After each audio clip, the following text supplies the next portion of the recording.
my name is Glenn Dyer, and you are watching a Dyer-Situation. Today I'm seeing The Bye-Bye Man. Okay, I don't think this movie's Blumhouse. I might want to check up on that. But, it has a very silly title, and that's what people are locking on to, The Bye-Bye Man. Which, yeah, that title's impossible to take seriously. At least with Sinister, its main villain is called Mr. Boogie, but at the very least the movie isn't called Mr. Boogie. So, let me just quickly see here. Intrepid, Los Angeles Media Fund. No, not Blumhouse. So, I guess what I'm expecting is, basically somewhat of a throwback to slasher movies. It's just giving me that impression since it's focusing on a singular bad guy here instead of just a creepy force. At least just judging from the title alone. I haven't actually seen any trailers or anything. In fact, I don't even know what the premise is about. Let me read that for you right here. Premise. Three friends stumble upon the horrific origins of the Bye-Bye Man, a mysterious figure that discovers the root cause of the evil behind man's most unspeakable acts. Okay, so it's the devil. Like, okay, that's what the devil does, so, like, it's just the devil, but you give him a really stupid name? Is that what we're supposed to do?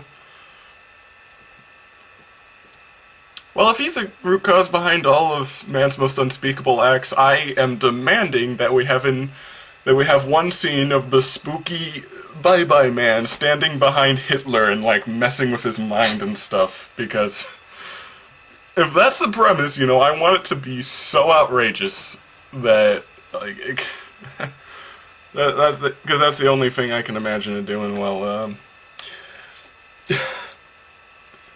So yeah, this could be fun. Or it could be, complete dreck. Who knows. Let's take a look. Well, this was interesting. So, when the movie opened, it had so many things wrong with it that I was starting to wonder if that was part of the twist at some point. Like, the movie opens in a scene, I guess, supposed to be reminiscent of It Follows, where, like, a pleasant-looking view, and then something weird and out of ordinary happens. Although this one is a lot more over the top. Some dude just goes blasting people with a shotgun. And, you know, there's a whole bunch of weird things that happen in there, like the way people react to this, like, he shoots at the door, right? He shoots a shotgun at this door, and we see that there's this kid in the wheelchair in the living room. And when he shoots it, the kid in the wheelchair, instead of trying to leave in his wheelchair, he leaps out of it onto the floor. Why? Like, this isn't explained, he just does it. And then, like, across the street, he starts going after the neighbors. And, the neighbors, like, they run inside, but don't bother to lock the door. So he just barges in. And there's this whole thing like that. And then we get established through our main characters, who have somehow, these are college students, by the way. They have enough money for a freaking mansion. There's no other word for it.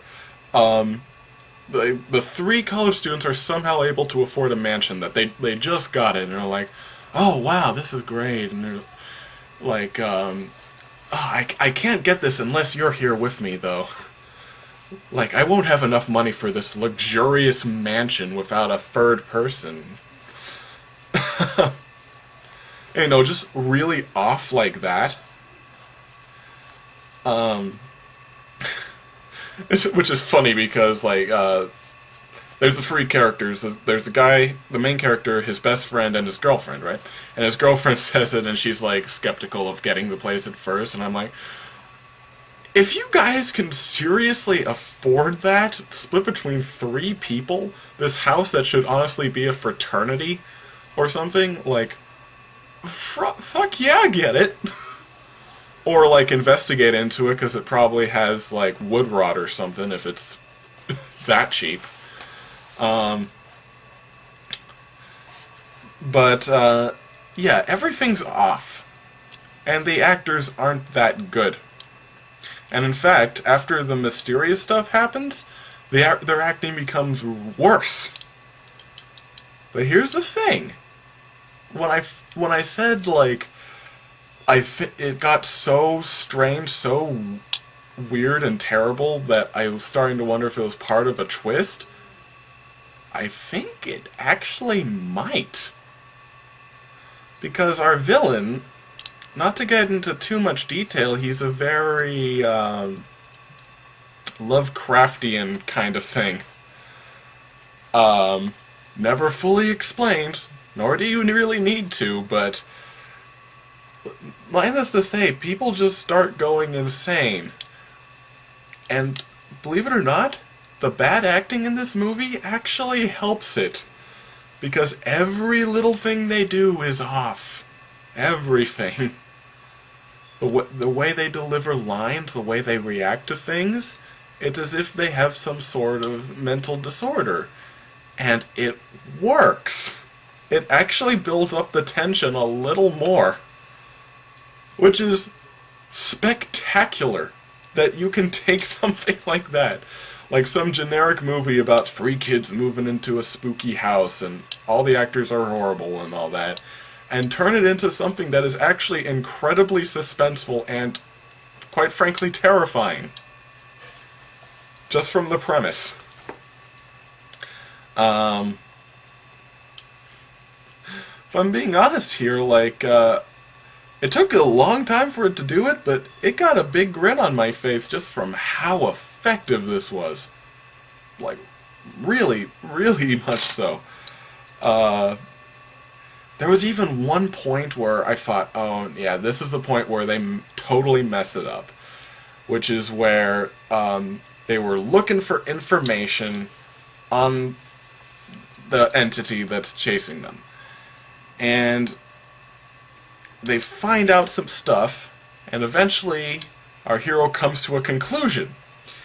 And he thinks he's finally able to figure out how it works. Right?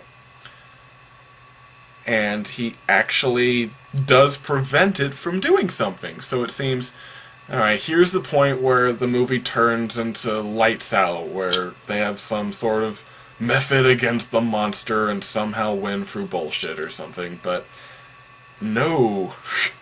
In fact, his whole solution, we figure out pretty fast, is a terrible solution, and it does not work. And that is brilliant. Like, the writing in this, for the most part, is actually really good. There's this one speech where our character is describing this to like this police lady, right? She's interrogating him because of like this incident that happens. And he gives her this big speech about, well, basically, without actually saying what's happening, because he can't, describing in like the most effective way possible why he can't and why she should not know this. And yeah, it is totally foolish that the police lady lets him go, but even so, it is so effective. As I said, there was so many things off with this movie, so many motivations that are strange, but you can totally chalk that up to the premise. It is the most brilliant thing I've ever seen. Honestly, this movie blew me away. If I had anything to complain about, it would be just like a tiny bit at the ending, not much. It was just mostly meant to be a cliffhanger. I get that. I don't think it was needed, but it wasn't as over the top, even as, like, Don't Breathe was, where they have this whole news article on how the guy survived. You know, the guy with the kid in his basement, he survived. Yeah, it's not as over the top as that, but still, it wasn't needed. And also, I know I said that the bad acting actually helps it, but then there's the child actress who plays our main character's niece, and she's a bad actress on a whole nother level of them, so that one actually does kind of drag it down, but she's not in much. Like, well, for instance, like, as far as she knows, her uncle is in horrible danger and terrible things are happening, and she's like, "Open up the door, uncle." I wouldn't say it's quite as bad as "Look, Mommy, look, it's a monster," but it's getting there. And, like, that was taking me out of the movie bad. Other than that, it's just more of a, everything's off. Everything is off. I mean, it's hard to believe it pulls it off. There's a freaking CGI dog in this movie that looks like something out of a late 90s Stephen King miniseries. It's a horrible effect, but just because of the fact that everything in this movie is kind of off, it works in a strange way. Every little imperfection somehow brings it up in a way. It's a very hard way to describe it. You just kind of have to see it. And I totally recommend you do watch this. I think I'm gonna have to meditate on this, but, like, it might be a bigger favorite of mine than Don't Breathe. No, it's not. It's not. I just decided that in my head right now, just because Don't Breathe had incredible cinematography. And this movie has some good writing moments, but, yeah.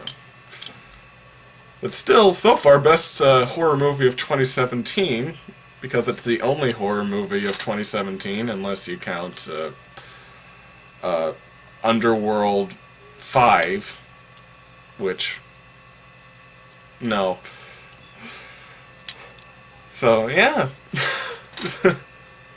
Definitely, I definitely recommend you check this out if you're in for a really good take on the slasher genre. I'm not sure. I'd say this is in the same vein of It Follows, honestly, and I really like It Follows. So yeah, I highly this comes highly recommended by me. So until next time, I'm Glenn Dyer, and you have been watching a Dyer-Situation.